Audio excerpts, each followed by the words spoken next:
Bueno, la clase de hoy vamos a cerrar el tema de vascularización del sistema nervioso y tratar de hacer un recapitulado, ¿verdad? De lo que dio el doctor Mercado hoy en cuanto a ojo y oído. Así que a grandes rasgos vamos a estudiarles, porque ¿qué es lo que puede preguntar de eso? No sé, ¿verdad? Bueno, entonces empezando la clase de hoy, el cerebro tiene solamente 2 a 3% del peso corporal total, pero a pesar de ser tan pequeño, digámosle en general, consume del 15 al 20% del gasto cardíaco. O sea, de esos 5 litros, prácticamente 1 litro se va para el cerebro solamente, el 20% de oxígeno y casi un cuarto de glucosa de todo el cuerpo. O sea, el cerebro es bastante importante en cuanto a la vascularización. Es muy necesario que todo esté bien para el cerebro porque si no hay, si hay algún error, una pequeña falla en todo lo que es el sistema cardiovascular, cardiocirculatorio, puede fallar bastante mal el cerebro. Bueno, entonces sabemos que las arterias que van a formar parte de la vascularización del cerebro van a ser dos grandes grupos: el sistema de la carótida interna que viene por delante y el sistema vértebro-basilar que viene por detrás, ¿sí? Ahí forman el polígono de Willis al anastomosarse en varias zonas donde vamos a ver enseguida. Bueno, todo el repaso del sistema carotidio. El sistema carotidio es el principal 80% del flujo sanguíneo cerebral y el origen es diferente a la derecha y a la izquierda. Acá un repaso simplemente: del tronco brachiocefálico sale la carótida común derecha y directamente del arco aórtico la carótida común izquierda. Bueno, en cuanto a la carótida interna, es la que nos interesa ahora. Tiene 4 segmentos, así como habíamos visto: un segmento cervical, un segmento intrapetroso y un intracavernoso. Y falta uno que es la porción cerebral. En el cervical, nosotros vamos a tener que desde la bifurcación de la carótida común hasta el conducto carotidio en la porción petrosa del hueso temporal. Todo eso corresponde a la región cervical. La porción intrapetrosa va a estar rodeada por el hueso temporal justamente, y a ese nivel va a emitir varias ramitas intrapetrosas e intracavernosas para la cavidad timpánica. Por ejemplo, las arterias timpánicas para los senos cavernosos, para el seno petroso inferior, por ejemplo, para el ganglio del trigémino, para las meninges de la fosa media, ramitas del segmento intrapetroso. El segmento intracavernoso va a estar en relación con los pares craneales 3, 4, 6 y B1 y B2 del nervio trigémino, ¿sí? Oftálmico y maxilar. Acá vemos justamente la carótida común, carótida externa e interna con su porción cervical, su porción petrosa. Luego está su porción cavernosa a los lados del seno cavernoso, o sea, dentro, mejor dicho, del seno cavernoso. Y por último, su porción cerebral. Y la porción cerebral es cuando la arteria carótida interna sale del seno cavernoso, cruza medial a la apófisis clinoides, pero lateral al nervio óptico, ¿sí? Y a ese mismo nivel va a dar origen a varias arterias importantes, como por ejemplo la arteria hipofisaria anterior, la arteria oftálmica que la acompaña para el nervio óptico, la coroidea anterior, la cerebral anterior, una ramita colateral en este caso, la comunicante posterior y la cerebral media, que sería su rama terminal, ¿verdad?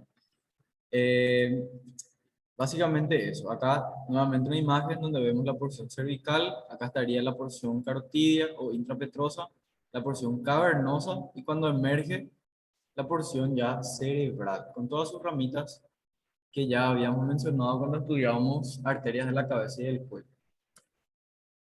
Esto nuevamente, millones de veces ya vimos esto, o sea que ustedes tienen que dibujar nomás ya en el examen así: el ajo, la cabeza del ajo, la hipófisis, arriba quiasma óptico, a los lados seno cavernoso, ¿verdad? La pared lateral del seno cavernoso, arriba tenemos nervio oculomotor 3, 4, troclear, B1 oftálmico, B2 maxilar y por dentro el abducens, la arteria carótida interna y el plexo que le rodea la carótida interna, ¿cómo se llama? plexo carotidio que depende del nervio carotidio. Justamente hoy me preguntaron eh, por qué los pares craneales, por qué no existe ningún par craneal que es simpático. Esa fue la pregunta de una persona que me hizo hoy. Y la respuesta es sencilla, ¿verdad? Sistema simpático es toracolumbar. Está en la médula espinal, las astas intermediolaterales de la médula espinal, ¿sí? La sustancia gris. Y el parasimpático, en cambio, es cráneo sacro. O sea que el ganglio cervical superior es el último ganglio, o sea, el primero realmente de la cadena cervical, pero es la que está más cerca de la cavidad craneana. De ahí hacia arriba sale el nervio carotidio.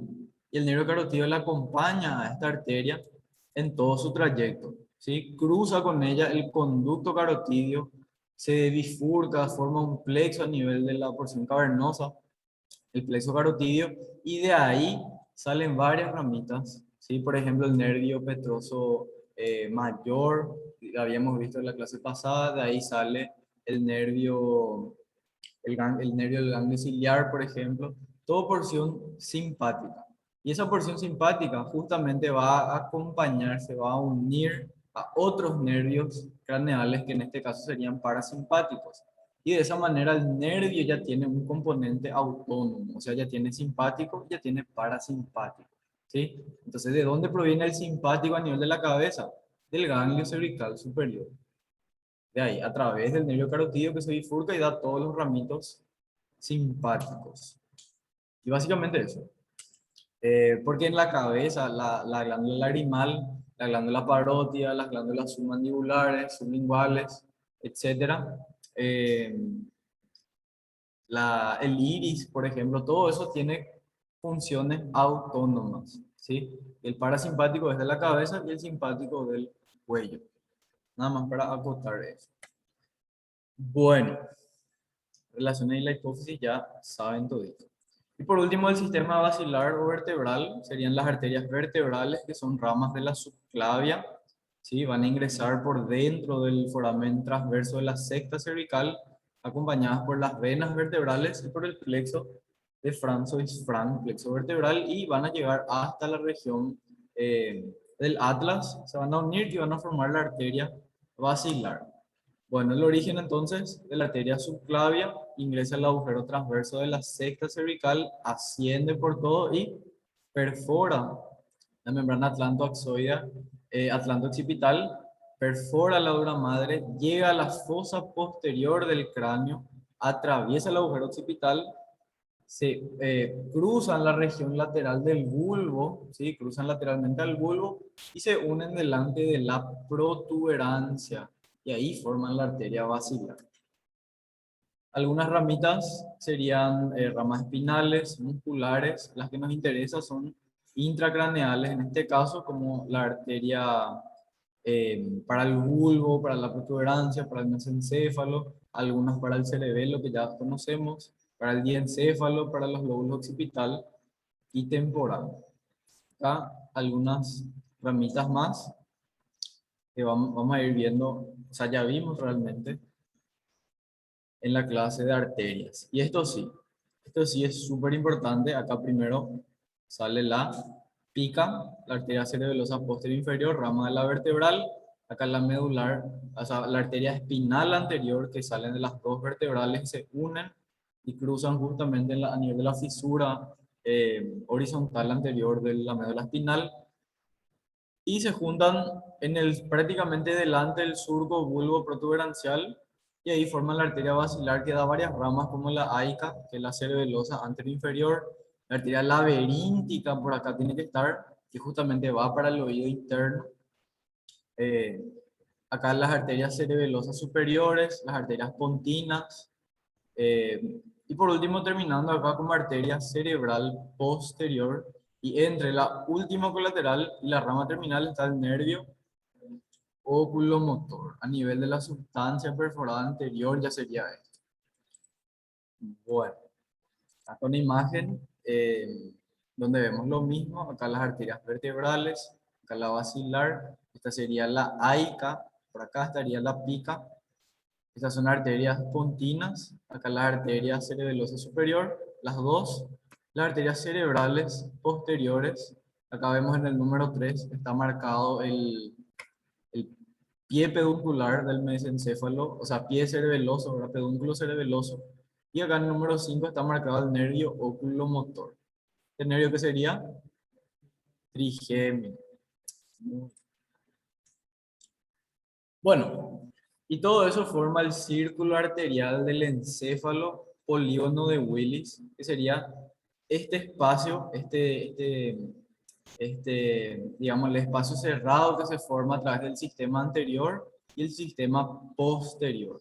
Y como ya sabemos, tiene 7 lados. Cada uno de los lados vamos a estar describiendo con cuál arteria se relaciona y de dónde viene. Bueno, básicamente el polígono de Willis tiene 7 lados, ¿sí? Tenemos las dos arterias cerebrales posteriores que van a formar la parte posterior, digámosle, y son dos arterias que se originan de la bifurcación de la arteria basilar a nivel del borde anterior de la protuberancia o cara anterior de la protuberancia, podemos decir.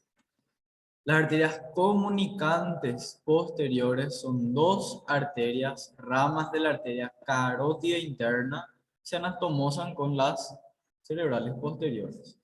Las cerebrales anteriores son dos ramas terminales también de la carótida interna y la comunicante anterior que va a ser un puente vascular que une ambas cerebrales anteriores. Y eso es importante, ¿por qué? Porque gracias a eso la arteria cerebral anterior tiene 3 porciones. Se distinguen 3 porciones gracias a eso. Un segmento precomunicante que está antes de la arteria comunicante anterior, un segmento comunicante que está a ese nivel y un segmento postcomunicante que está después. ¿Por qué es importante saber eso? Porque las ramas colaterales y las relaciones son diferentes en cada segmento. Bueno, acá por ejemplo vemos la arteria basilar, las cerebrales posteriores, las comunicantes posteriores. Acá tenemos las cerebrales anteriores y la comunicante anterior. Este sería el segmento precomunicante, el segmento comunicante y el segmento postcomunicante, A1, A2 y A3. Bueno, acá simplemente para recordar el polígono de Willis, otra vez, cerebral posterior, comunicante posterior. La cerebral media no forma parte del polígono de Willis. Eso es lo que se suelen confundir siempre. La cerebral media no forma parte del polígono de Willis. La cerebral anterior sí y la comunicante anterior también.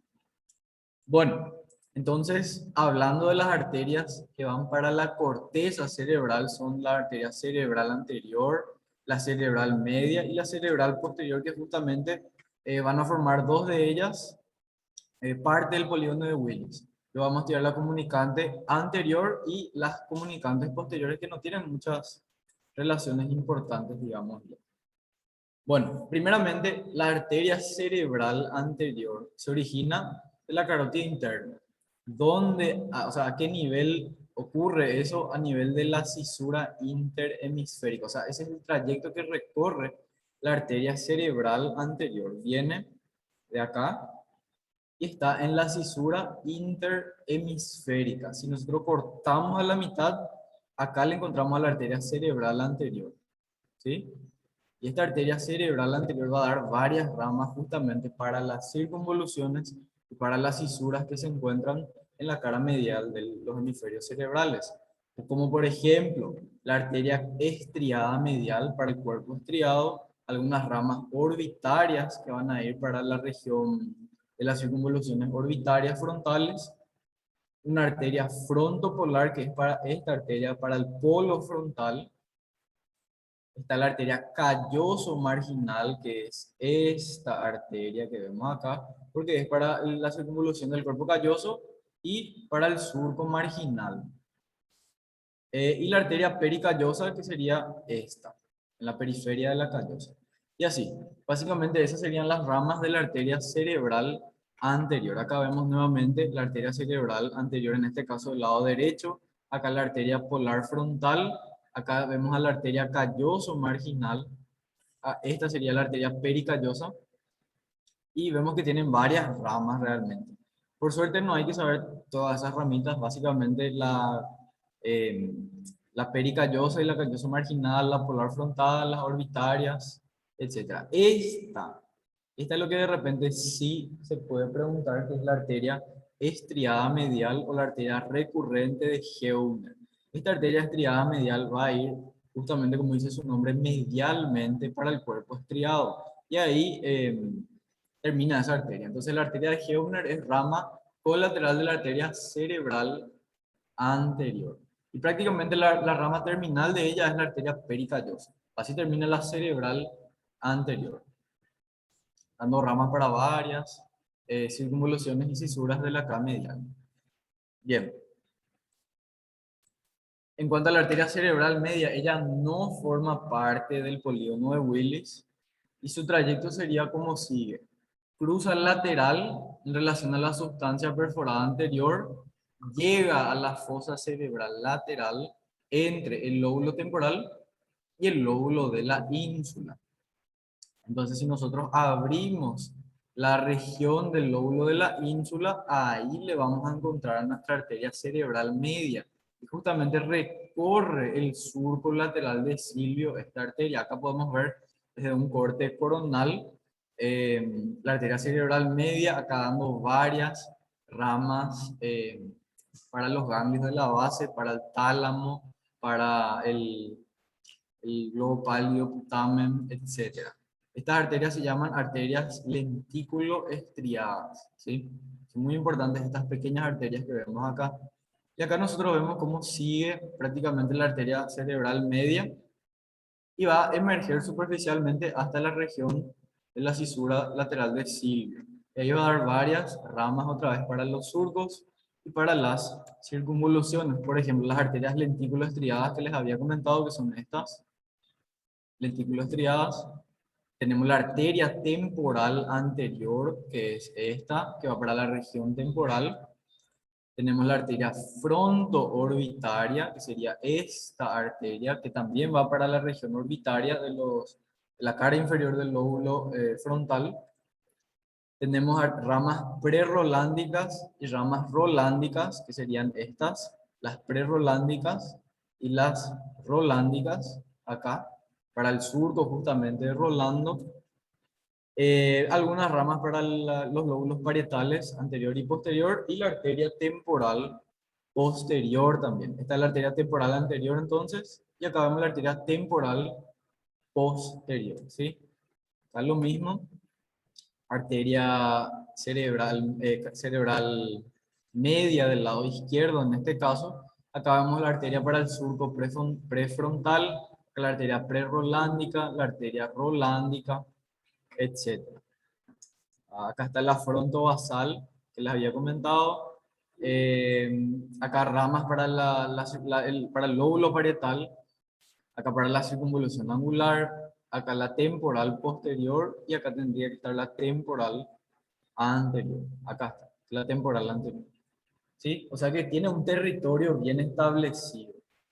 Y por último, la cerebral posterior se origina en rama terminal de la basilar y tiene un trayecto interesante porque pasa alrededor de los pedúnculos cerebrales que van a comunicar el mesencéfalo con el cerebro y se continúan por la cara lateral del mesencéfalo, llegan a nivel de la tienda del cerebelo y al final termina la cara inferior de los glóbulos temporal y occipital. Tiene dos ramas terminales la cerebral posterior. Ellas son la arteria temporal posterior y la arteria occipital interna. Esta sería la arteria cerebral posterior para la cara inferior de, de los glóbulos del cerebro, del hemisferio cerebral, en este caso derecho. Tenemos arteria temporal posterior, que va para la región temporal posterior, y la arteria occipital interna, que sería esta, ¿sí? Porque va para la cisura calcarina, no se olviden de eso. La arteria, o sea, la cisura calcarina está irrigada por la arteria cerebral posterior. Eso es muy importante, porque si hay un infarto, por ejemplo, a este nivel, o si hay un ACV isquémico, un ACV hemorrágico a este nivel, que es muy frecuente, pero igual puede haber, infarta esta zona de la cisura calcarina y la persona se queda con una dificultad para observar la mitad izquierda o la mitad derecha de su ojo.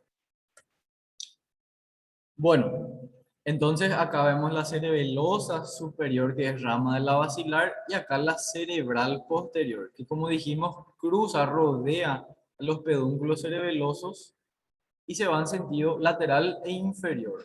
Y acá vemos varias ramas, como por ejemplo a ver, no me marca ni uno, pero creo que tengo otra imagen. Acá se ve mejor. Eh,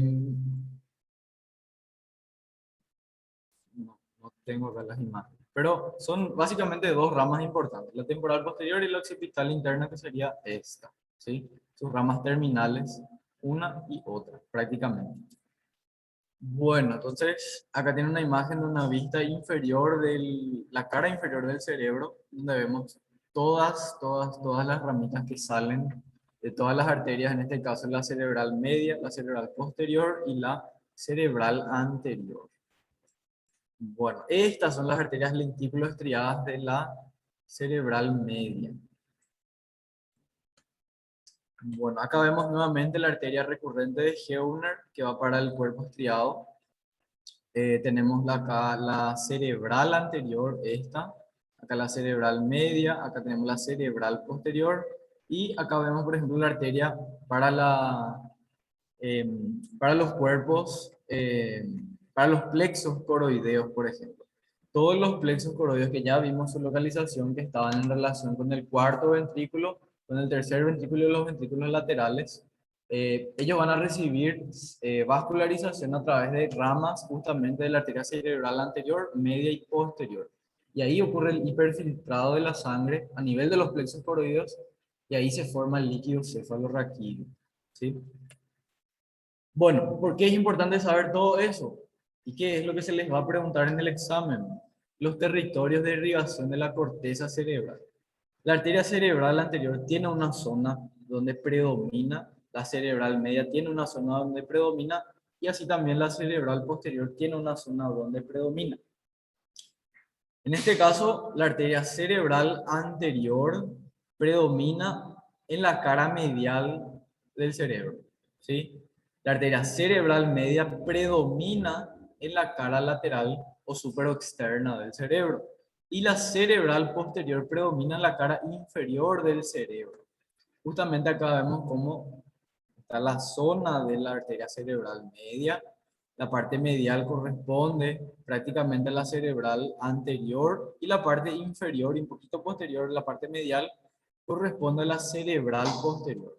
Pero si a ustedes se les pregunta, cerebral media, cara lateral, cerebral posterior, cara inferior, y cerebral anterior, cara medial en los hemisferios cerebrales. Eso es lo que se les va a preguntar sí o sí. Bueno, acá nuevamente si hacemos un corte a nivel de los ventrículos laterales, nosotros vamos a encontrar, acá en los ventrículos laterales, vamos a encontrar el territorio de la cerebral anterior, que sería la parte medial. Acá en un corte coronal vemos otra vez la parte medial. La cerebral media sería toda la parte lateral. En un corte coronal vemos lo mismo, toda la parte lateral.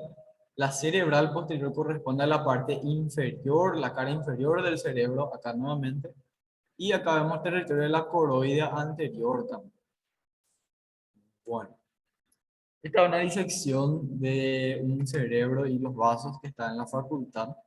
Así mismo van a encontrar el año que viene, en donde vemos justamente la tortuosidad que tienen estas arterias. Si no es tan sencillo así como parece de encontrar el polígono de Willis, no es que van a ver exactamente así, sino que tiene una disposición un poquito interesante, donde esta sería la arteria basilar, estas son las dos vertebrales, esta sería la anterior inferior, la aica, acá estaría la pica, acá tenemos la cerebelosa superior, por ejemplo, la cerebral posterior, la comunicante posterior en este caso, la cerebral media, acá la carótida interna a este nivel, la cerebral anterior y la comunicante anterior. Y acá se ve más o menos el quiasma óptico y el tracto olfatorio.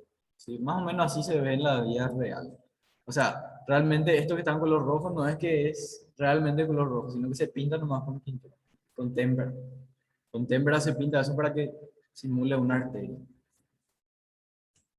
Bueno, acá nuevamente una disección más linda donde vemos la basilar, la cerebelosa superior, acá el tercer par craneal, entre ambos, acá la cerebral posterior, acá tenemos la comunicante posterior, acá tenemos la carótida interna saliendo justamente lateral al quiasma óptico, medial a la apófisis clinoides anterior y cerebral media a este nivel, cerebral anterior a este nivel, comunicante anterior. Bueno, eso en cuanto a las arterias del cerebro. Tienen que recordar algunas ramas importantes de cada arteria, su origen, si es que forma o no forma parte del polígono de Willis, si es rama terminal o colateral de la carótida interna, los territorios, sí o sí, tienen que saber, y básicamente eso. En cuanto al drenaje venoso, vamos a tener, voy a poner primero esta imagen. En el cerebro nosotros vamos a tener venas, así como vimos arterias que están superficiales a nivel de la corteza, tenemos también venas superficiales, ¿sí? Que son aparte de los senos venosos. Los senos venosos están aparte. Estas venas superficiales van a predominar en tres prácticamente: la cerebral media superficial o lateral, la anastomótica superior y la anastomótica inferior. Estas venas, perdón, van a comunicarse con los senos venosos de la dura madre y al final van a terminar nomás luego en la vena tubular interna, ¿sí? Entonces, esas venas superficiales dijimos que eran las tres principales y son la vena lateral o superficial o vena silviana, la vena anastomótica superior o anastomótica trolar y la anastomótica inferior o vena de la V, ¿sí? En este caso, la lateral superficial o vena silviana nace del borde posterior de la cisura de Silvio, cruza a través de los labios de esa cisura, recibe a varias venas, en este caso temporosilvianas, parietosilvianas, frontosilvianas de los lóbulos frontal, parietal y temporal. Y se anastomosa con las venas de trolar y la vena de la V. La vena de trolar está en la región cortical del lóbulo frontal y parietal y se anastomosa, o sea, sirve como un puente para comunicar la vena silviana, que es la vena lateral, con el seno sagital superior, ¿sí? Y la vena de la V está a nivel del lóbulo temporal y sirve como un puente para comunicar la vena silviana con el seno transverso. Justamente acá vemos, está la vena silviana o vena de Silvio o vena cerebral media superficial, está la vena anastomótica superior de trolar y está la vena anastomótica inferior de la V.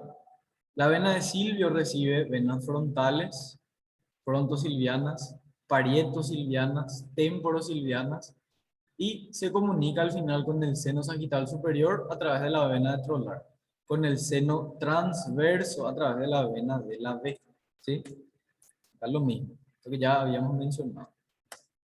Y las venas profundas son análogas a las venas cerebrales anterior y posterior, ¿verdad? Que van a formar la vena carótida interna en teoría, porque no se va a llamar vena carótida interna, no existe una vena carótida interna.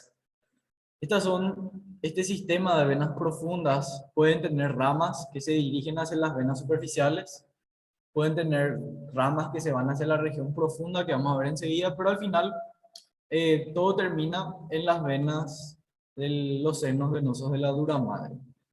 Y ahí tenemos las venas cerebrales internas, ¿sí? Cerebrales internas que se forman a través de la vena coroidea superior y la vena terminal o tálamo estriada superior.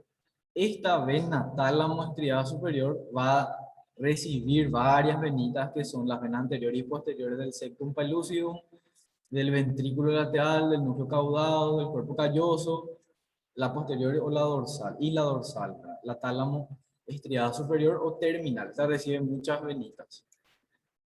El segundo grupo sería la vena basal o vena de Rosenthal, que va a recibir a varias venas también, como las venas anteriores del cerebro y la vena media profunda del cerebro, que es la misma que la superficial, solamente que está en sentido profundo.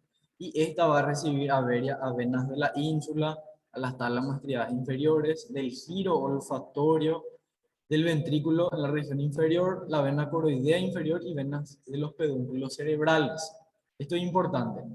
La vena basal de Rosenthal drena la sangre de la región preóptica del hipotálamo y del mesencéfalo para formar después la vena cerebral magna que vamos a ver enseguida, o incluso puede terminar directamente en el seno recto. Y por último, la vena cerebral magna o vena de Galeno se va a formar por la unión de las venas cerebrales internas, que era el primer grupo, y la vena basal de Rosenthal, que es el segundo grupo que vimos. Esta y esta, ¿sí?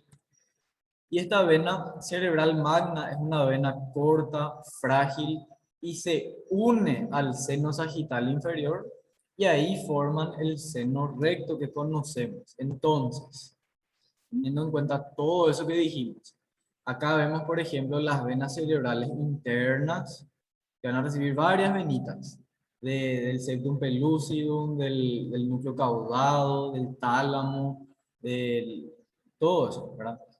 Va al final a formar las venas cerebrales internas.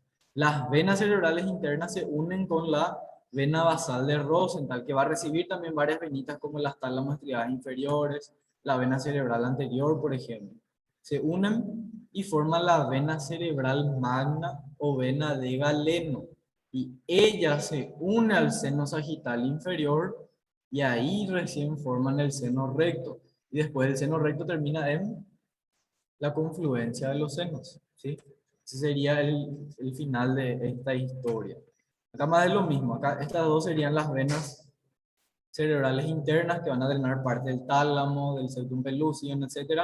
Estas son las venas basales de Rosenthal y se unen a cada lado, de un lado, del lado izquierdo en este caso y el lado derecho acá, se unen todas y forman la vena de Galeno o vena cerebral magna que recibe al seno sagital inferior y ahí forman este seno que es el seno recto que termina ya en la confluencia de los senos. Y los senos de la dura madre ya estudiamos, así que no vamos a volver a tocar ese detalle. Les puse esa imagen porque es muy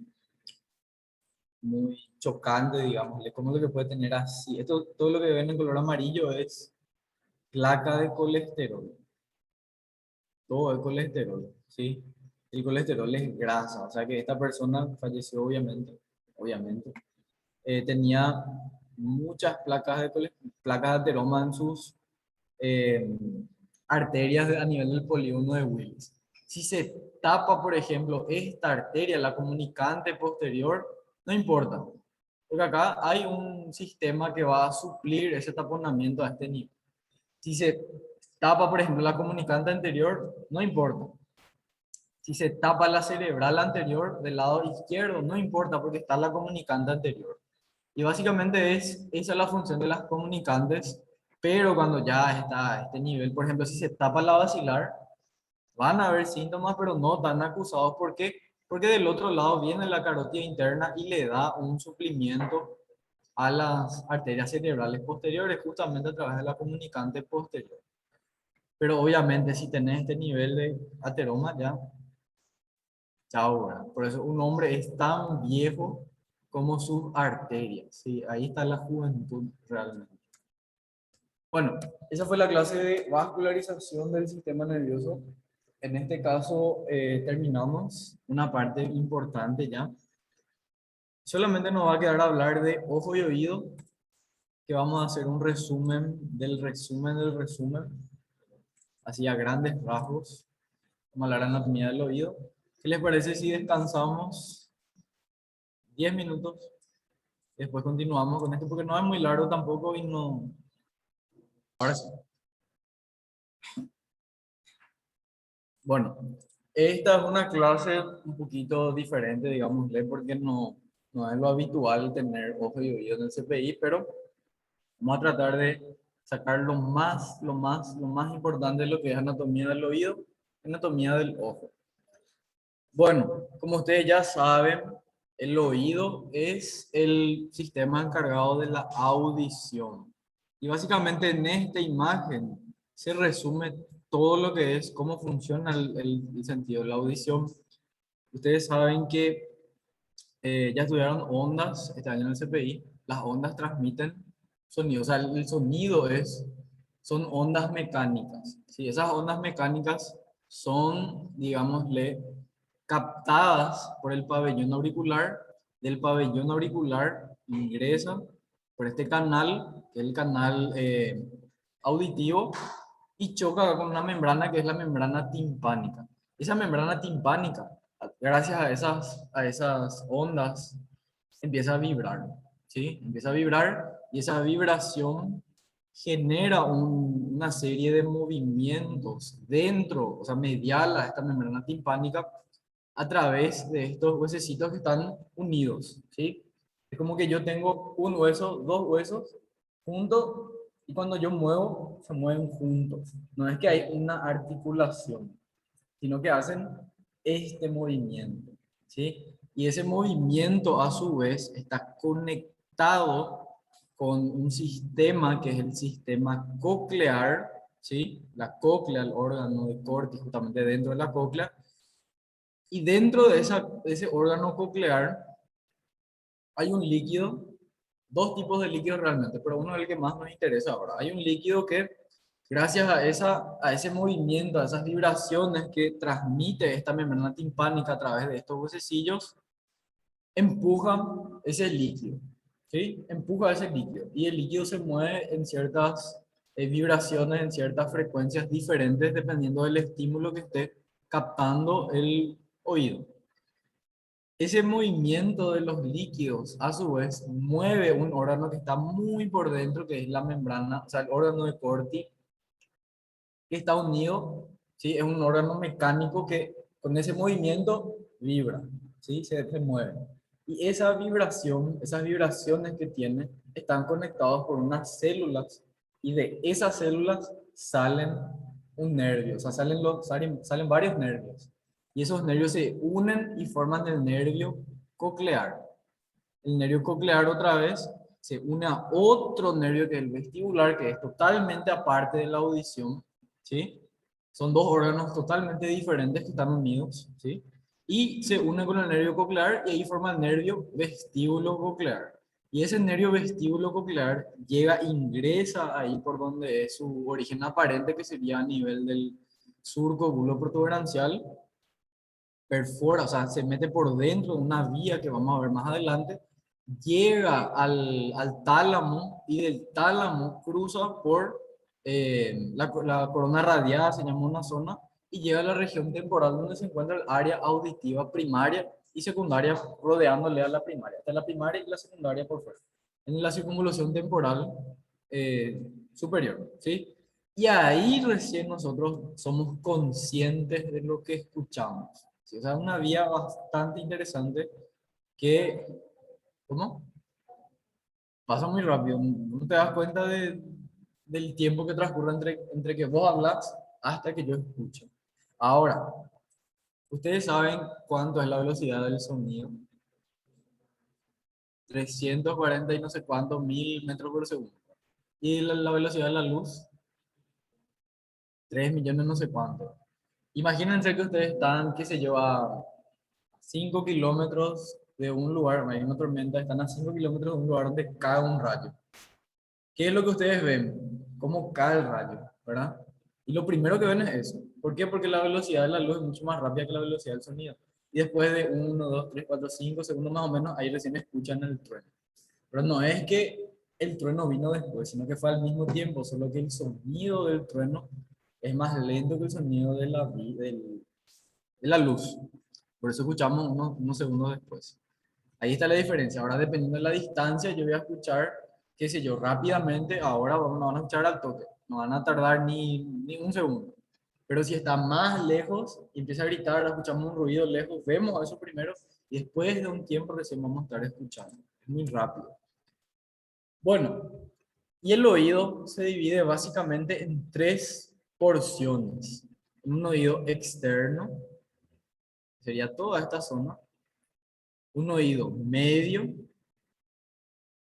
y un oído interno que ya contiene los órganos, la cóclea y el órgano vestibular que vamos a ver en la siguiente diapositiva. Bueno, hablando entonces de la primera, un ratito, que nosotros vamos a encontrar en el oído externo, el pabellón auricular, o sea, la oreja primero, el pabellón auricular, el canal o conducto auditivo externo y acá el tímpano. Eso sería oído externo. Oído medio está entre la cavidad timpánica y los órganos vestíbulo-cocleares. Y el oído interno ya sería la zona donde se encuentran estos órganos vestíbulo-cocleares con el nervio vestibular y el nervio coclear en este caso. Eh, bueno, en cuanto a al oído medio, nosotros vamos a encontrar tres huesecillos que están unidos entre sí, y esos huesecillos son el martillo, el yunque y el estribo. El estribo en este caso se va a pegar a una zona ya que sería del oído interno que se llama ventana oval que corresponde ya al caracol, ¿sí? A la cóclea. Y esa ventana oval es la ventana justamente que golpea el movimiento por donde transcurre el líquido y ahí se genera el sonido. Al finalizar este, le voy a mostrar otra vez la clase, ese video que les había mostrado de la audición, ¿sí? Para que tengan en cuenta eso. Ahora bien, hay una zona que se llama la trompa de Eustaquio, ¿sí? Que es parte del oído medio y este va a desembocar a los lados de la faringe, de la nasofaringe, ¿sí? Justamente a nivel del orificio tubario o orificio de Eustaquio. Y hay un músculo que se llama justamente eh, músculo estapedio, creo que es el nombre, no recuerdo el nombre, que justamente se contrae cuando nosotros tragamos. Y eso es porque está a nivel de la nasofaringe y justamente cuando tragamos escuchamos un sonidito. Ligero, pero escuchamos. ¿Sí? Y eso es gracias a esta trompa de Eustaquio que permite que el sonido que se produce en la nasofaringe transcurra hasta llegar al oído medio. Bueno, a ver qué más podemos ver acá. Hay un agujerito que se llama ventana redonda también. El que nos interesa es la ventana oval, que está pegado al estribo. La redonda no tiene mucha importancia por el momento. Bueno, si nosotros vemos desde la porción central, esto por suerte no van a, difícil que se les pregunte, pero básicamente las, a nivel del bulbo raquídeo y protuberancia hay varios núcleos que son los núcleos cocleares y vestibulares que van justamente haciendo los pasos, las estaciones por donde va a pasar la vía auditiva. Llega al tálamo y del tálamo cruza hasta las circunvoluciones temporales superiores en este caso y ahí se encuentran las vías centrales de la audición. Bueno, acá lo mismo, oído externo, oído medio, oído interno para resumir. Entonces, ya dijimos, en el oído externo contamos el pabellón auricular y el conducto auditivo externo. Acá hay varios pelos, acá se produce, hay glándulas que producen las ceras, el cerumen, ¿verdad? Y este cerumen es importante por dos cosas. Uno, que permite que el choque del sonido no sea muy fuerte y dos, que permite, o sea, tiene una sustancia que es como aislante a los insectos, ¿sí? No insecticida, pero es como un aislante de los insectos, un repelente natural, digamos. Bueno, si nosotros vemos el pabellón auricular, el pabellón tiene sus porciones, donde esta porción más medial, donde se hace un piercing y eso, acá, es el trago. El trago. Delante del trago y un poquito por encima estaba la arteria temporal superficial. Temporal superficial, ¿sí? Luego tenemos una fosa, que es la fosa más externa, digamos, que se llama fosa escafoide, y detrás de ella tenemos el hélix, ¿sí? Que sería la parte más superficial. Y en la fosa escafoide también se ponen los piercing. En el hélix difícilmente, también se puede poner. Luego está, sí, sí. Después tenemos acá el anti-hélix, que es el que está por delante del hélix, que es una porción cartilaginosa. Y el hélix a su vez termina en el antitrago y en la escotadura intertrágica, ¿sí? Entre el trago y el antitrago. Este sería el lóbulo de la oreja. Y otra cosa que falta mencionar del antihélix es que termina en una rama inferior y en una rama superior. Y entre ambas está la fosa triangular. Y detrás del trago, delante del hélix, hay una zona que se llama cornete o concha, que es del hueso temporal también. ¿sí? Muy bien. Bueno, esto más hablando del conducto auditivo externo, acá relacionándose con, con el hueso temporal que dijimos que tiene un agujero, que es por donde atraviesa justamente el conducto auditivo externo. Básicamente eso. El oído medio es muy importante, ¿por qué? Porque ahí encontramos la caja del tímpano, tema de examen, ya saben, a nivel de la apófisis mastoides, y ahí encontramos la trompa de Eustaquio también. ¿Qué más encontramos en el oído medio? Encontramos los huesecillos, encontramos el músculo tensor del tímpano, ese era el músculo que tenía la trompa de Eustaquio, el tensor del tímpano, el huesito estribo y la membrana timpánica que sería del oído externo, ¿sí? Bueno, acá vemos nuevamente el martillo, acá vemos el yunque, acá vemos el número 4, el número 5, perdón, el estribo, el número 3 corresponde a la trompa de Eustaquio, el número 4 corresponde al músculo tensor del tímpano y acá la membrana timpánica otra vez.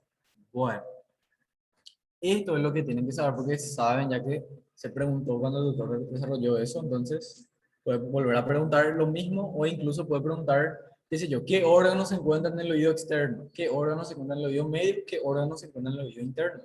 Eso puede preguntar. En este caso, la caja del tímpano corresponde al oído medio y tiene una forma de cubo, ¿sí? Por lo tanto, va a tener 6 caras, 6 paredes, de las cuales las más importantes serían las paredes medial, lateral, que corresponde a la membrana timpánica, y superior, donde están los músculos, por ejemplo, y básicamente eso. La inferior no tiene prácticamente nada. Sería así. Vamos a ver este primero y después de otra perspectiva. En este caso, lo que nosotros hacemos es realizar un corte coronal, porque quitamos la pared anterior. Esta es la pared posterior, esta es la pared superior, la pared inferior, la pared lateral y la pared medial. Ahora, esto está dentro del hueso temporal, ¿sí? Dentro del hueso temporal. Y sería así, en la pared lateral nosotros vamos a encontrar qué cosa, la membrana timpánica, la emergencia del nervio fuera del tímpano, ¿sí? La membrana timpánica y la emergencia del nervio fuera del tímpano. Eso es lo que tenemos a nivel de la cara lateral. En la cara superior, y en la cara lateral obviamente también vamos a tener una porción del martillo que sería el mango, digamos, el mango del martillo. En la cara superior básicamente vamos a tener los 3 huesecillos, el martillo, el yunque y el estribo. Más que eso, difícil, ¿verdad? Alguna que otra prominencia del canal semicircular lateral que corresponde al órgano vestibular que vamos a ver enseguida. Y básicamente eso en la pared superior. En la pared inferior, lo único que vamos a encontrar es la llegada del nervio timpánico. ¿Se acuerdan del nervio timpánico? El nervio timpánico de Jacobson, que es el glosofaringio, ¿sí? Ese llega por la cara inferior de la caja del tímpano. Ahí el nervio timpánico forma el plexo timpánico y del plexo timpánico sale el nervio petroso menor que se une al nervio petroso profundo, que es rama del plexo carotídeo, ¿sí se acuerdan? Y forma el nervio vidiano. Y el nervio vidiano llega después al ganglio. ¿Cuál de los 3 ganglios del trigémino? Asociado al trigémino. Al ganglio óptico, al ganglio óptico, que es el mandibular. Y del ganglio óptico sale el nervio aurículo temporal que va para la glándula parótida. ¿Se acuerdan de todo eso? ¿No? Llega a la parótida, el aurículo temporal, el nervio aurículo temporal. Y ahí la parótida tiene su inervación parasimpática a través del nervio timpánico que es del glosofaringeo. ¿Sí? Bueno, básicamente eso encontramos en la pared medial, o sea, el recorrido del nervio timpánico. La llegada es en la cara inferior. El recorrido es en la cara medial. El plexo timpánico encontramos en la cara medial. El plexo timpánico del nervio timpánico. ¿Qué más encontramos en la cara medial? Encontramos la emergencia del nervio facial, ¿sí? Y encontramos la salida del nervio petroso menor. También podemos encontrar algunas que otra prominencia que es de los canales semicirculares lateral acá estaría este que vemos acá, que sería el canal que va a ocupar el nervio facial en su porción intrapetrosa. ¿Está bien? Bueno, repaso entonces. Pared inferior, lo único importante, llegada al nervio timpánico. Pared lateral, lo único importante, membrana timpánica, fuera del tímpano y mango del martillo. Pared superior, martillo, yunque y estribo. eh, y podría ser la prominencia del canal semicircular lateral. El nervio petroso menor no.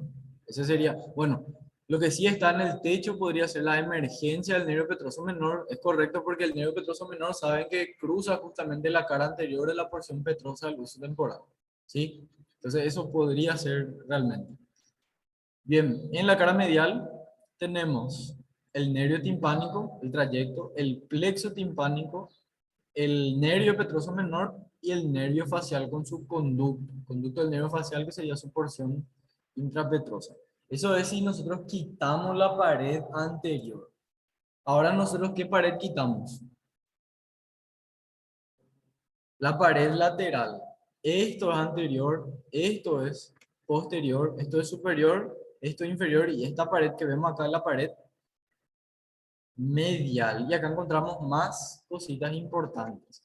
En la pared inferior poco o nada, lo que encontramos es la salida, la llegada, mejor dicho, de la rama timpánica, que es del oso faríngeo. En la pared posterior encontramos acá celdillas mastoideas, encontramos la llegada del canal semicircular lateral, podría ser la prominencia del nervio facial, por ejemplo, y así.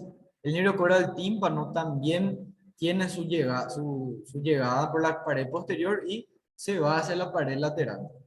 Por eso es lo que vemos acá, la llegada del nervio coral tímpano, que es rama del nervio facial. En la pared medial vamos a encontrar la prominencia del canal semicircular lateral, la prominencia del canal facial, en este caso el laberinto del facial, la ventana oval, que es donde se empuja, donde el estribo le empuja, y la ventana redonda que está por debajo. ¿Qué más encontramos acá? El plexo timpánico, ¿sí? El plexo timpánico. Eh, y luego acá el nervio petroso menor que va saliendo, en este caso por la cara anterior y medial, podemos decir, y un ramo del plexo carotídeo que va para el plexo carotídeo justamente. Bueno, el músculo tensor del tímpano y la tuba auditiva nosotros vamos a encontrar en la pared anterior, ¿sí? El tensor del tímpano y la tuba auditiva que es por donde va a llegar al nasofaríngeo. Y básicamente eso sería caja del tímpano. ¿Qué pasó? No, y la vena yugular interna viene más medialmente, va abajo, no tienen mucha relación acá con... Podemos decir de repente que la caja timpánica está al lateral de la vena yugular interna. Más que eso, no sé. Pero bueno, vean estas dos imágenes, vean qué hay en cada pared. Eso es lo que sí o sí se les va a preguntar. Voy a buscar la parte teórica, ¿sí? En el Latarjet les voy a mandar. ¿Qué hay en cada pared? ¿Sí? ¿Qué hay en cada pared? Eso sí o sí se les puede preguntar porque ya preguntó el doctor Mercado. ¿Qué cosas se les puede preguntar también? ¿Qué hay en cada oído? Porciones de los oídos, oído medio, externo e interno. ¿Y qué hay en cada oído? Bueno, en cuanto a si nosotros vemos el tímpano, la membrana timpánica tiene varias porciones, ¿verdad? Que difícilmente se le va a preguntar eso, pero dividimos en 4 cuadrantes. Eh, sí, la pared lateral sería la pared lateral de la caja timpánica, que sería la membrana timpánica. Pero esto realmente es difícil que se le pregunte. Hay una escotadura, una porción flácida, un pliegue, una porción tensa, un manurio del malleolo, eh, reflejo de la luz, ahí el ombligo, acá estaría el estapedio, y así. Rara a veces se le va a preguntar, pero así se ve en la vida real. Esto de repente es lo más importante que se les puede preguntar, que el mango del martillo, ¿sí? Que está en la pared lateral. El mango del martillo. Este sería el triángulo luminoso. Acá se le ve. Acá. Este sería triángulo luminoso. Más que eso, difícil. Y esto está muy relacionado con las celdillas mastoideas que están en la apófisis mastoides. Acá, por ejemplo, vemos eh, las celdillas de la apófisis mastoide. Acá vemos el acueducto de Falopio, que sería el acueducto auditivo. Y acá ya el canal, la caja del tímpano. Acá más de lo mismo, ¿verdad? La trompa de Eustaquio con el músculo tensor del tímpano. Esto se va en sentido medial. Esto es lateral, esto es medial, esto es superior y esto es inferior. ¿Sí? Acá. Llega hasta la nasofaringe. Bueno, y en el oído interno lo que nosotros vamos a encontrar es el órgano vestíbulo coclear, que son dos, ¿verdad? Son dos órganos totalmente diferentes. Este sería el órgano coclear o caracol y este sería el órgano vestibular o órgano del equilibrio, donde nosotros vamos a encontrar acá el estribo, acá estaría la ventana oval o redonda. Oval, la redonda está abajo, ¿sí? Y de ahí vienen las sensaciones por este canalcito circular y termina acá, tiene varias escalas que no vamos a tocar. Y de ahí se comunica a través del conducto del utrículo saccular con lo que sería el conducto semicircular. Y ahí tenemos tres conductos semicirculares que de repente se les puede preguntar, uno es anterior, uno es lateral y uno es posterior. Y sí que son estos, ¿verdad? Los canales semicirculares que vamos a ver en la siguiente diapositiva. Y la cóclea contiene el órgano de Corti, que es así como si en todos estas zonas del caracol tiene este organito, tiene una porción por encima, tiene una porción por debajo y tiene una porción donde está el órgano de Corti. Esto que está por acá, por encima, se llama escala vestibular, esto que está por debajo se llama escala timpánica. Y donde se encuentra el órgano de Corti hay una membrana que es la membrana vestibular y debajo otra vez está la escala media y por debajo la membrana tectoria, ¿sí? Y ahí están las células ciliadas que creo que acá. Esta sería la membrana tectoria, ¿sí? Y acá hay varias celulitas que vibran, van a vibrar y esas vibraciones van a estimular a estos nervios, hay varios nervios, ¿sí? Y esos nervios van a formar después el nervio coclear. Ah, otra cosa importante, el órgano de Corti se apoya sobre la membrana basilar.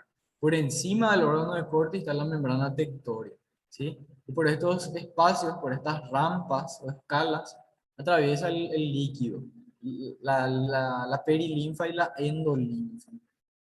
Y acá ya el nervio coclear formando C. Básicamente eso. Acá simplemente para ver si nosotros realizamos un corte así y vemos desde adelante, vamos a tener esta imagen. De ahí, sí o sí, uno, dos y tres. Tres agujeritos en cada corte. Y en el medio, ahí está el órgano de corte, ¿sí? Por acá hay un líquido, por acá hay otro líquido que van a permitir ese movimiento de la membrana tectoria. Y ahí salen los nervios, los pequeños ramilletes que van a formar el nervio olfatorio y ya se forma el nervio coclear y ahí se une con el nervio vestibular y ya forma el nervio auditivo. Muy bien. Acá más de lo mismo. Acá vemos el conducto semicircular anterior. Acá vemos el lateral. Este sería el posterior que se relaciona básicamente con el equilibrio, ¿sí? Si yo muevo mi cabeza hacia acá, ellos hacen esto, ¿sí? Para que siempre esté en esta dirección. Si yo muevo así, ellos hacen esto. Si yo muevo hacia allá, ellos hacen esto. ¿Para qué? Para que yo tenga conciencia de dónde es arriba, dónde es abajo, etcétera. ¿Está bien? Y el conducto que pasa por dentro de estos canales se llama endolinfa, ¿sí? Endolinfa. Bueno, algunas funciones, ¿verdad? Para la audición, el pabellón auricular recibe o sea, recibe el sonido, el conducto auditivo externo conduce el sonido, el tímpano o el sistema tímpano circular mantiene la integridad e intensidad del sonido y es como una protección también porque está rodeado por hueso. La trompa de Eustaquio iguala las presiones, eso es muy importante, ¿sí? Porque, por ejemplo, cuando eh, alguien se tira de golpe en el agua, después le duele su oído, ¿verdad? ¿Nunca te pasó? ¿Alguna vez ya le pasó? Que te tiras así de golpe y de la nada te duele el oído. Eh, Cuando uno a veces cuando se sube en el avión se tapa el oído y siente como si fuera que le falta la audición, por ejemplo. Y eso es porque hay una presión mayor. Ustedes saben que a medida que nosotros nos vamos arriba, aumenta la presión. A medida que nos vamos hacia abajo en el agua nos presiona, aumenta la presión. O sea, a medida que uno va bajando, esto va colapsando. Va colapsando y no hay una igualdad de presiones. Por eso la trompa de Eustaquio igual a las presiones del oído medio y de la nasofaringe. ¿Sí? La ventana oval y la redonda son importantes. La oval principalmente porque está conectada al estribo y conduce los impulsos. Y el órgano de Corti transforma ese estímulo mecánico en un estímulo eléctrico que se percibe como el sonido. Y así se ve en una otoscopía, este es el otoscopio. Así se ve la membrana timpánica. Bueno, así realmente es. Otoscopía. Le mete acá por el canal, conducto auditivo externo y ahí se ve. Hay otro que es otomicroscopía que no importa. Así se ven varias, porque acá se ve cera, por ejemplo, acá una formación y así. Eso sería viendo desde afuera. Y esto, seguramente alguna vez ya vieron ese que parece una letra Y que empieza a vibrar. ¿Alguna vez ya vieron eso? ¿No? Eso se llama diapasón. Diapasón. Y eso te permite diagnosticar si una persona es sorda y qué tipo de sordera tiene. Por ejemplo, yo hago justamente el test de Weber y el test de Rine. Son dos test diferentes. Agarro el diapasón, le doy un golpe y eso empieza a vibrar. Yo pongo acá a nivel de la sutura, a nivel del bregma, a nivel del lambda, sería en este caso yo pongo, o a nivel del bregma y empieza a vibrar. Y cuando deja de vibrar, yo tengo que poner afuera y tiene que seguir vibrando. Y lo mismo ocurre con el otro test, que es el test de Rine, que vos pones por la apófisis mastoide, le das un golpe y empieza a vibrar. Cuando deja de vibrar, sacas afuera y tenés que seguir escuchando, tenés que seguir percibiendo esa vibración. Y cuando fallan estos test, quiere decir que tiene una sordera o de conducción, que es de una falla mecánica, digamos, en la anatomía, qué sé yo, o una sordera nerviosa que ya es por el nervio vestíbulo coclear. Bueno, básicamente eso sería el oído.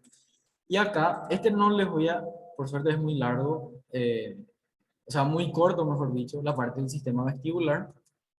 No voy a hablar mucho de eso, tiene 5 diapositivas por ahí. Esta es la diapositiva de otorrino. Yo tengo que estudiar eso para rendir. Sería básicamente así. El sistema vestibular regula el equilibrio, regula la postura del cuerpo por los receptores sensoriales que están en el utrículo, que es la pelotita, y el sáculo, que es esta formación que nosotros vemos acá. Bueno, y también los conductos semicirculares. El utrículo desemboca en los conductos semicirculares. Acá nosotros vemos el utrículo, ¿sí? Desemboca en los conductos semicirculares. El sáculo sería la fusión de todos los conductillos semicirculares, y los conductos semicirculares son tres por oído. Hay uno que está en plano horizontal, uno que está en plano superior y otro que está en el plano posterior. Bueno, y el equilibrio, bueno, esto ya es más para mí, no para ustedes. Básicamente eso. No, en cuanto al sistema vestibular, es saber, vamos a sacar un chiqui, saber cuál es cuál, y difícil que se le pregunte esto, pero por si acaso les doy, ¿no? Bueno, eso en cuanto a oído. Acá hay uno más que le voy a pasar también, que es un resumen de más de lo mismo, ¿verdad? No. Acá habla de límites, la parte teórica, la trompa auditiva, la membrana timpánica, qué sé yo, el reflejo de la atenuación, oído medio, el oído interno, laberinto óseo, oído interno, más imágenes que otra cosa, pero le voy a pasar por si acaso. Bueno, y para terminar cortito, vamos a ver lo que es el ojo, ¿sí?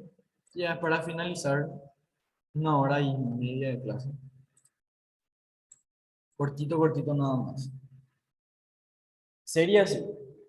Eh, Como es un sentido, también la vista tiene que tener un órgano receptor, un órgano que va a conducir esas sensaciones, esos estímulos de la luz en este caso. Tiene que haber un órgano que va a comprender, que va a, eh, ¿cómo les voy a decir? Va a procesar toda esa información y va a traducir en una respuesta que sería la visión, en este caso.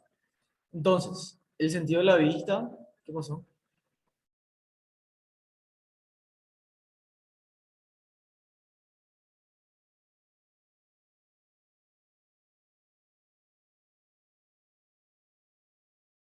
Bueno, básicamente la otra está el sistema de conducción que serían las vías ópticas a través del nervio óptico y un área de procesamiento que sería a nivel de la corteza cerebral, eh, lóbulo occipital a nivel de la cisura calcarina. Ahí está el área de procesamiento.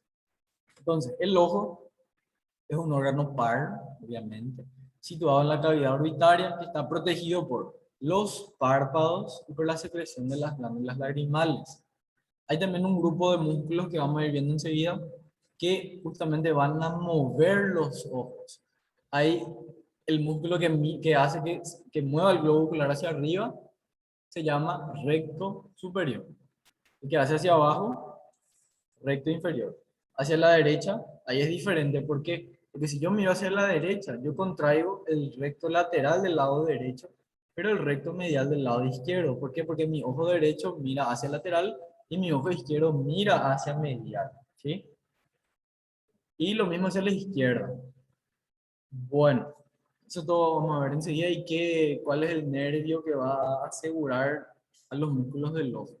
Bueno, el globo ocular tiene forma esférica, ligeramente aplanada en sentido superior inferior y está en el tercio anterior de la órbita, ¿sí? Y ahí podemos describir un polo anterior, un polo posterior, un eje que une justamente ambos polos y un ecuador que une, eh, o sea, que es perpendicular al eje, ¿sí? A 90 grados. Y los meridianos que serían los que van a formar justamente la consistencia de un globo ocular. Esto no es importante que sepan, exoftalmia por fuera, endoftalmia por dentro, ¿verdad? Las paredes, esto sí es importante. El globo ocular, mejor dicho, tiene 3 paredes. Una pared externa, una pared media y una pared interna, ¿sí? La pared externa corresponde a la esclerótica y a la córnea.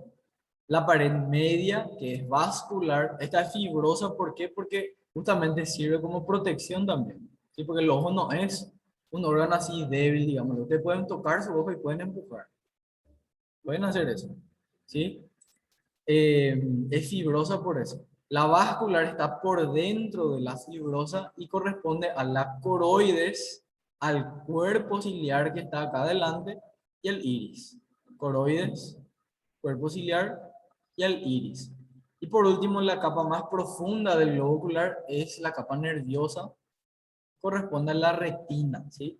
Y la retina a su vez se va a continuar con el nervio óptico. Entonces, si nosotros vemos esta imagen, podemos ver las porciones justamente del ojo, del globo ocular. En este caso tenemos la capa más externa, que es la esclera o esclerótica, y acá tenemos a la córnea por delante, ¿sí? Tenemos la capa media que corresponde a la coroides, que es vascular, al cuerpo, eh, ahí me olvidé su nombre, cuerpo ciliar y más adelante al iris, ¿sí? Al iris. Y por último, la retina, que es la última capa, se continúa con el nervio óptico. Después le vamos a mostrar algo con respecto a esa mácula. Hay una zona de, o sea, eh, obviamente todas las, no olvidé el nombre de eso. Todas las ondas visuales, todas las ondas luminosas van a atravesar la córnea, van a atravesar el iris, que es un espacio nada más, van a atravesar el lente y van a confluir a nivel de la retina, ¿sí? Van a confluir a nivel de la retina. Desde esta zona que va a mirar, por así decirlo, este espectro, esta zona va a mirar este espectro, esta zona va a mirar este espectro, porque saben que las ondas son rectas, no es que las ondas se desvían, las ondas visuales, las ondas de la luz son rectas, ¿sí? Entonces, hay una zona que se llama mácula, que corresponde a la retina, y es una zona donde disminuye el espesor de la retina, y es una zona ciega, digamos, el punto ciego. ¿Sí? Los que manejan saben que el espejo tiene un punto ciego, ¿sí? Y lo mismo ocurre con la retina. Tiene un punto ciego y le voy a mostrar una forma muy simpática de saber si funciona o no funciona ese punto ciego. Si hay un tumor o no hay un tumor. Bueno, entonces, la capa externa, atiendan bien, porque esto es lo que preguntó el doctor Mercado. La capa externa, que era esclerótica y córnea, es resistente, inextensible y tiene dos segmentos. El anterior, que es la córnea, y el posterior, que es la esclerótica. La esclerótica corresponde a 5/6 posteriores de la capa periférica. Solamente lo que se ve es un poquitito, no, nada más. ¿Sí? Muy poquito lo que se ve desde afuera. Ahí, quiero acercar un chiquito. Ahí. Es convexa la parte externa y es blanco azulada. Y acá se va a relacionar con la cápsula que es del globo ocular que se llama cápsula de Tenon. Y ahí hay un espacio que es supraesclerótico por donde circula la linfa. La linfa conocemos que va a drenarse por los vasos linfáticos. ¿Qué es importante de la esclerótica? Que va a dar inserción a todos los músculos motores del ojo, o sea, los 4 rectos, a los 2 oblicuos, el superior y el inferior se insertan en la esclerótica. La parte interna de la esclerótica es cóncava, es oscura, ya va a estar en contacto con la segunda capa que es la coroides, ¿sí? Y ahí hay vasos sanguíneos. La capa media es la capa vascular. Ahí hay vasos sanguíneos, hay nervios también que la van a atravesar y ahí van a formar la lámina fusca que no es necesario que sepan. Bueno, la esclerótica tiene dos forámenes, un foramen posterior, un foramen anterior y varios forámenes pequeñitos. La córnea corresponde a la parte anterior, un sexto anterior de la capa externa del globo ocular. Es una membrana transparente que tiene forma de un segmento en forma de hueco, ¿sí? Una esfera en forma de hueco. Es convexa, lisa y húmeda, si vemos la parte anterior, y la parte posterior sería lo contrario, cóncava, y ahí constituye la parte anterior de la cámara anterior del ojo, que ya vamos a ver qué es. Y esa cara posterior se une a la esclerótica al nivel del limbo de la córnea, que sería donde la córnea se continúa con la esclerótica. En esta diapositiva yo no tengo muchas imágenes, pero les voy a mostrar en otra. Y sí hay varias imágenes. Bueno, ¿cuáles son los vasos que están en la capa externa? Básicamente son arterias que vienen del nervio oftálmico, ¿sí? El nervio oftálmico el que va a irrigar a la esclerótica, básicamente. Y del nervio, de la arteria oftálmica salen vasos ciliares cortos, anteriores, posteriores, y las venas que van a formar las venas coroideas y las venas ciliares anteriores. Los nervios son de los nervios ciliares, eso es importante. ¿Y de dónde vienen esos nervios ciliares? Del ganglio ciliar que está anexo al oftálmico, ¿sí? Anexo al oftálmico y al óculo motor. Es un ganglio que recibe varios ramitos del nervio oftálmico, del nervio oculomotor y eso. Esto es importante. La esclerótica sí está irrigada, sí está vascularizada, tiene vasos linfáticos, pero la córnea no tiene irrigación y no tiene vasos linfáticos. ¿Por qué? Porque por detrás de la córnea está la cámara anterior del ojo que tiene un líquido que le va a justamente nutrir, que vamos a ver enseguida. Pero en esta imagen solamente hablo de las capas y esto, sí. Le voy a mostrar la cámara anterior y la cámara posterior ya enseguida. ¿Se entendió entonces la capa externa? La capa externa está formada por ¿quiénes? por dos porciones.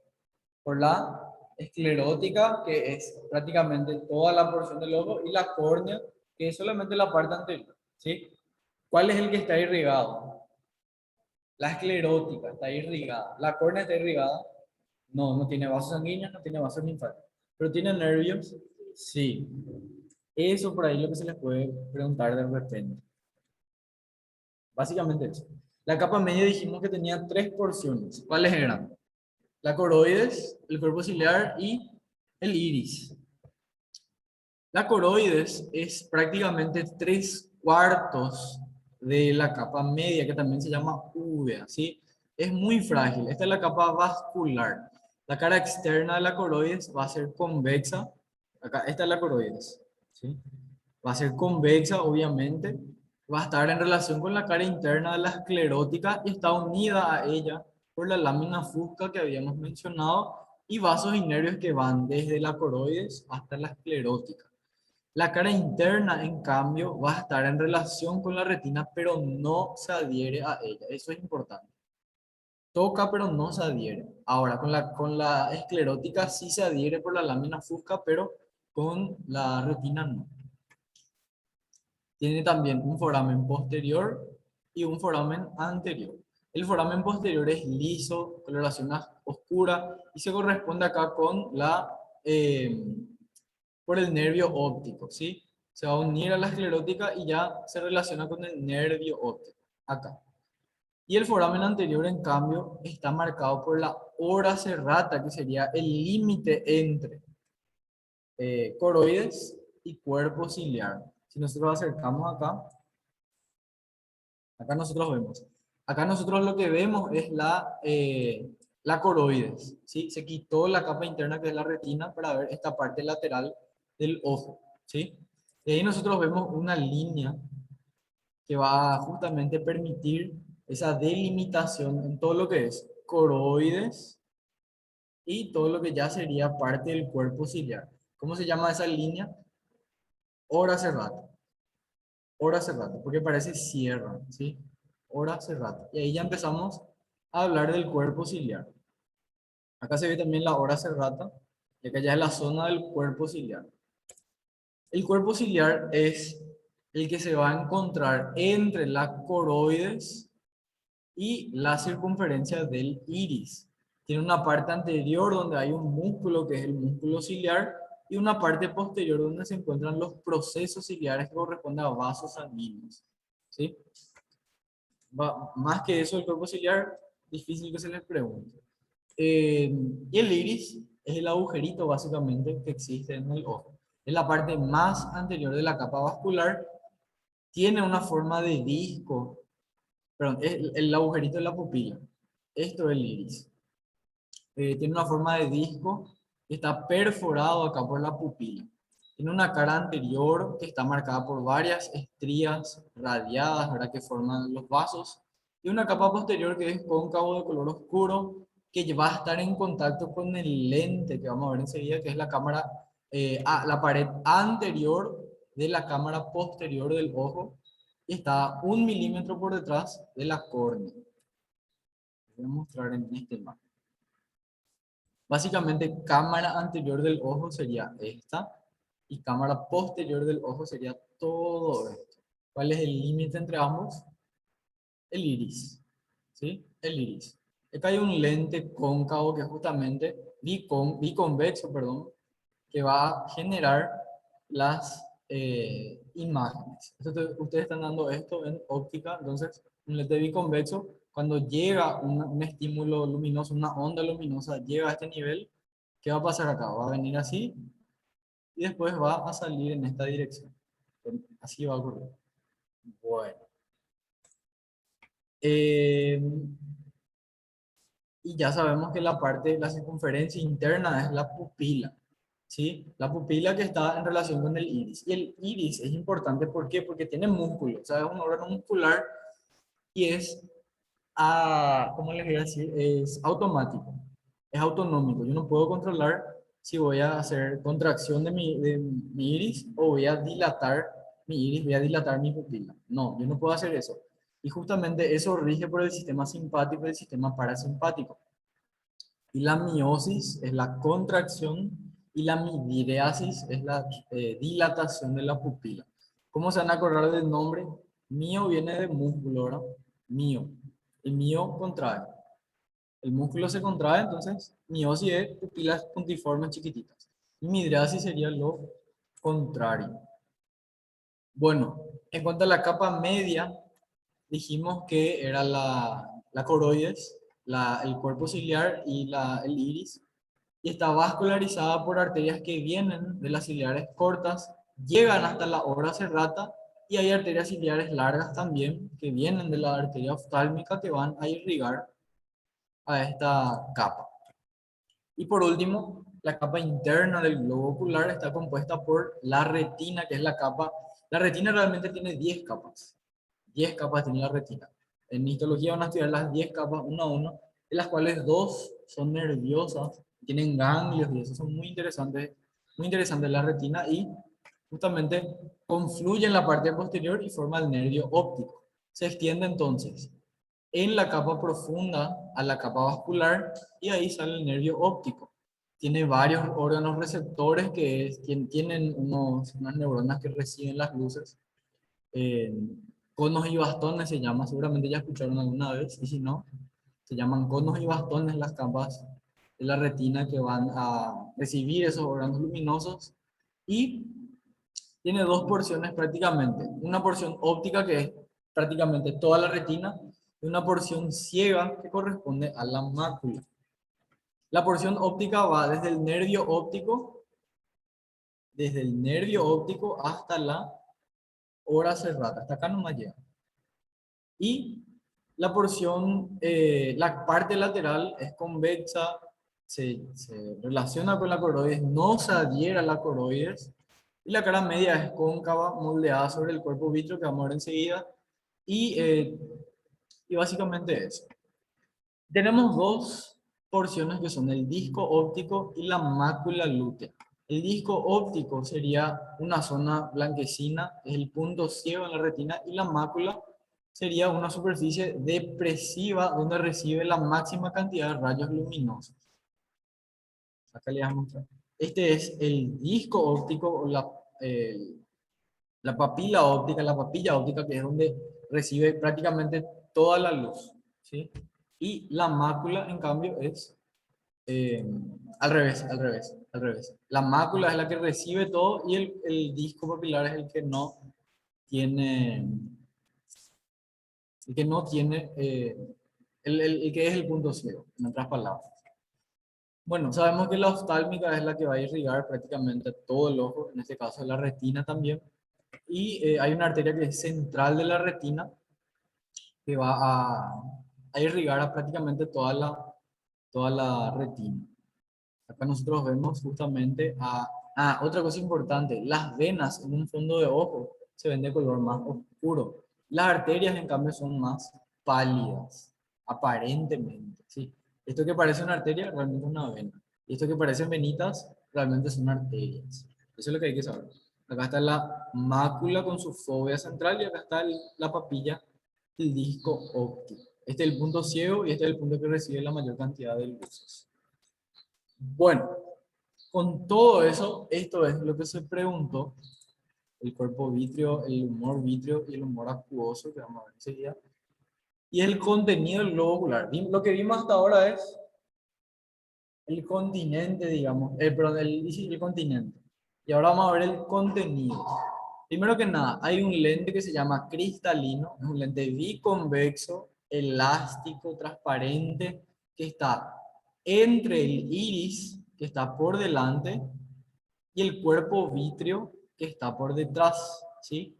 ¿Cuánto mide? Un centímetro, mejor dicho, de diámetro, así, y 5 milímetros de espesor. La cara anterior del cristalino es convexa y la cara posterior también. Y la cara anterior se va a relacionar con la pupila, con la cámara, acá está mal, tiene que decir cámara anterior del globo ocular, con el iris y con los procesos ciliares que son estos. ¿Está bien? Se separa de la córnea a 2,5 milímetros aproximadamente, cerquita está. Y la cara posterior del cristalino es más convexa y corresponde a la cara anterior del cuerpo vítreo. Bueno, ¿y qué es lo que es el cuerpo vítreo? Es una cámara vítrea, también se llama cuerpo postremo. Se ubica por detrás del cristalino, cuerpo vítreo, y está ocupada por el cuerpo vítreo por 2 tercios posteriores del globo ocular, y la parte anterior se deprime a nivel del centro, o sea, a nivel del lente, que es el cristalino, y esa zona le vamos a llamar fosa hialoidea. Y la cámara vítrea, que es todo esto, todo este espacio, va a estar en relación con la membrana vítrea, y por dentro va a estar el humor vítreo. Sería así. Hasta acá, por delante del cristalino, tenemos la cámara posterior del globo ocular. No estaba mal esto. Esta es la cámara anterior, ¿sí? Todo esto es la cámara anterior. Y todo esto es la cámara posterior. ¿Está bien? Entonces, eh, el cuerpo vítreo es una porción de la cámara vítrea que corresponde realmente a todo este espesor, incluyéndole al cristalino. Y el humor vítreo es una masa de aspecto gelatinoso que tiene unas hendiduras, ¿verdad? Y va a estar en relación prácticamente con el cuerpo vítreo, está dentro del cuerpo vítreo, ¿sí? Un líquido gelatinoso. Básicamente eso, en cuanto a esta diapositiva, creo que les voy a pasar, es un libro que van a ver ahí. Hay unos forámenes que son también importantes, que van a ver más adelante. Les voy a mostrar, estas son las 10 capas de la retina, tienen que saber más adelante, ahora no. Y les voy a pasar imagen de esto, ¿sí? Lo que quiero que vean bien son estas imágenes, ¿sí? A ver, creo que tengo otro. Acá.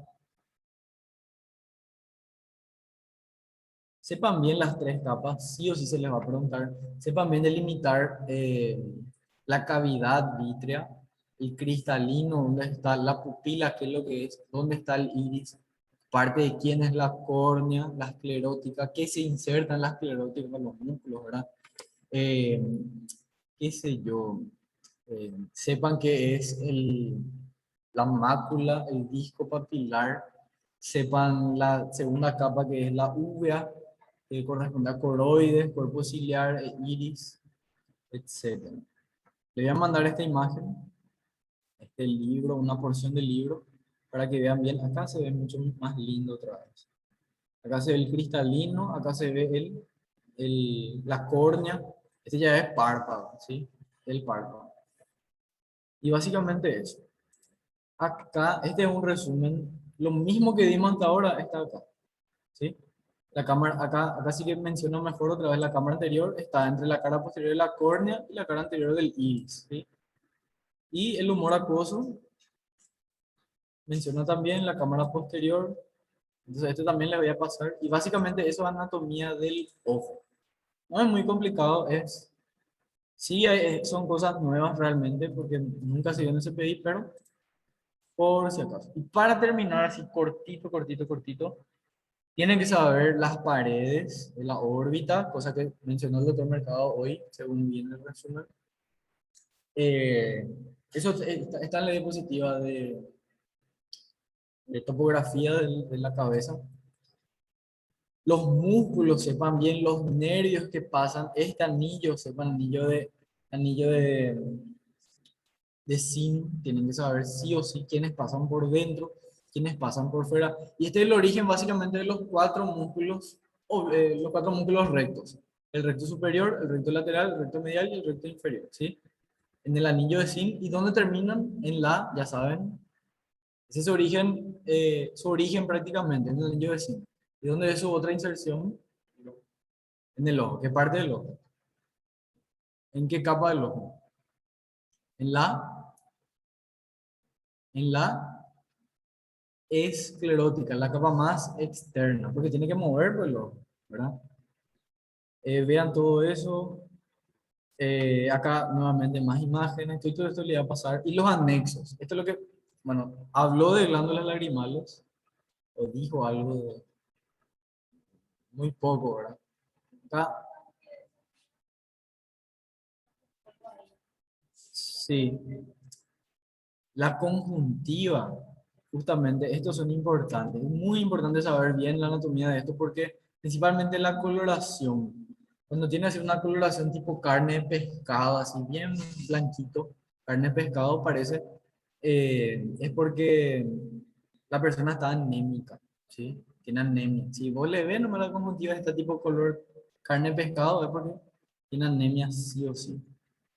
Las glándulas ya sabemos, no vamos a hincharle con eso. El aparato lagrimal, de repente lo que puede llegar a preguntar la glándula que está en la fosita lagrimal, en la parte lateral de la porción orbitaria de la cara inferior del hueso frontal, el flujo lagrimal es en sentido medial con sus dos canalículos superior e inferior, y el conducto nasolagrimal que termina en la pared lateral de la cavidad nasal por debajo del cornete nasal inferior. Eso por ahí lo que de repente, no sé, se les puede preguntar. A mí me da nasal inferior, el cornete nasal, por debajo del cornete nasal inferior. Acá más anatomía, el camino de la lágrima, va de la glándula, globo ocular a los canalículos, por el saco lagrimal, el conducto nasolagrimal, sale por debajo del cornete nasal inferior, llega a la nariz, llega a la faringe y sentís el sabor de las lágrimas. En otras palabras. Y básicamente, acá los músculos, eso para terminar. Los músculos son recto superior, recto inferior, recto lateral, recto medial, ¿sí?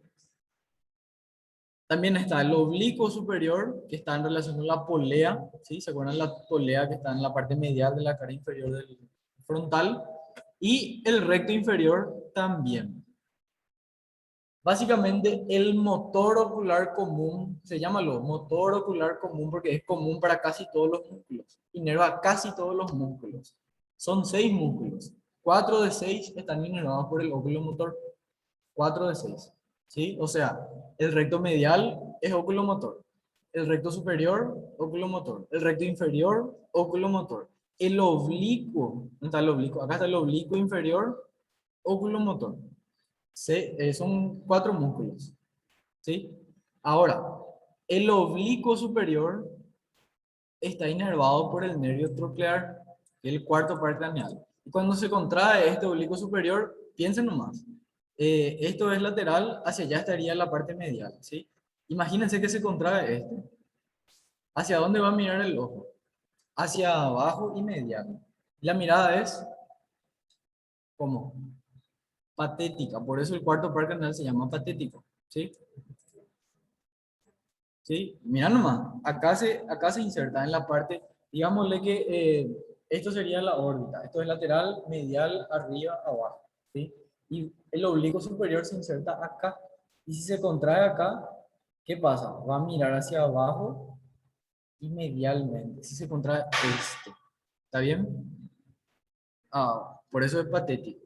Y por último, el sexto par canal, el recto lateral, mira lateralmente, para mirar hacia lateralmente sin mover la cabeza. Y por eso es que cuando ustedes ven en la urgencia, eso van a ver que cuando alguien traumatizado le hacen esto. Mira a este, mira hacia arriba, mira hacia abajo, mira hacia los lados, mira hacia arriba otra vez, mira hacia abajo y la izquierda, acá, acá, seguí y después le hace esto, ¿verdad? ¿Por qué es importante eso? Para evaluar los pares craneales. Y si yo sé que mis pares craneales, estos, están bien, por ejemplo nomás, yo sé que el origen del tercer par craneal, por ejemplo, es el mesencéfalo. Yo sé que el mesencéfalo no está lesionado. Ahí ya, gran parte. Si yo veo que el cuarto par craneal está normal, el mesencéfalo está bien, el sexto par craneal se origina en la protuberancia. Yo sé que la protuberancia está bien. Y hay algo así para terminar, para dejarle ya libres. Hay un fascículo, un tracto que está por dentro, que une justamente. El sexto par craneal pues está un poquito más por debajo, ¿verdad? Entre protuberancia y bulbo está su núcleo. Y el tercer par craneal está en el mesencéfalo, en el tercer piso, digamos. Y hay un fascículo de fibras blancas que une el núcleo del sexto par craneal con el núcleo del tercer par craneal. ¿Para qué? Para mirar a la derecha y a la izquierda. Y ese fascículo, ese tracto se llama fascículo longitudinal medial. ¿Por qué es importante eso? Porque coordina, pues. Coordina. Si yo quiero contraer mi ojo derecho para mirar hacia la derecha, voy a contraer el recto lateral que es sexto par. Y al mismo tiempo se va a contraer el recto medial que es el tercer par. Y ahí coordina a través de ese fascículo. Es muy interesante. Hay enfermedades que afectan a ese fascículo, que es, por ejemplo, la esclerosis múltiple, y la persona empieza a tener el famoso nistagmus. Empieza a tener, mira hacia la derecha, ¿verdad? Vos le pedís, mira hacia la derecha y, qué sé yo, el lado derecho, el ojo derecho mira normal, pero el ojo izquierdo se va mucho más de lo normal o empieza a hacer esto, si empieza a temblar. Eso se llama nistagmus y podría ser por una esclerosis múltiple, por ejemplo, por lesión del fascículo que une el tercer par craneal con el sexto par craneal que se llama fascículo longitudinal medial. Acá más de lo mismo, movimiento y los pares craneales, ¿verdad? Oblicuo, el cuarto par craneal es mirada patética, perdón, el sexto par craneal es para mirar hacia la derecha y así. Básicamente eso. Acá más de lo mismo. Y bueno, acá más de anatomía, ¿verdad? Pero eso ya vimos. En el resumen, en este que les voy a pasar, esto es lo mismo que está acá, porque es de la target, ¿sí? O si quieren leer del libro, son 10 menos de 10 páginas. 9 páginas nomás, pueden leer también sin problema. Pero acá está el resumen que tiene, perdón, tiene 7 páginas nomás, ¿sí? Paredes de la órbita, bordes de la órbita, globo ocular con sus dos polos, el eje, el ecuador, los meridianos, relaciones que tiene, las capas, hablando acá de la esclerótica, el foramen posterior, el anterior, la córnea, eh, la hora cerrata también, la coroides, el cuerpo ciliar, habla de todito. O sea que hasta el resumen de prácticamente todo, el contenido del globo ocular, el cristalino, la cámara vítrea, el cuerpo vítreo, el humor vítreo, por ejemplo. Básicamente eso. El humor acuoso es el que está en la cámara anterior. El humor vítreo está en la cámara posterior. Y bueno, básicamente eso. No, más que eso, no se les va a preguntar. ¿Está bien? Bueno, al fin terminó la clase, la última clase del año para ustedes. Bueno.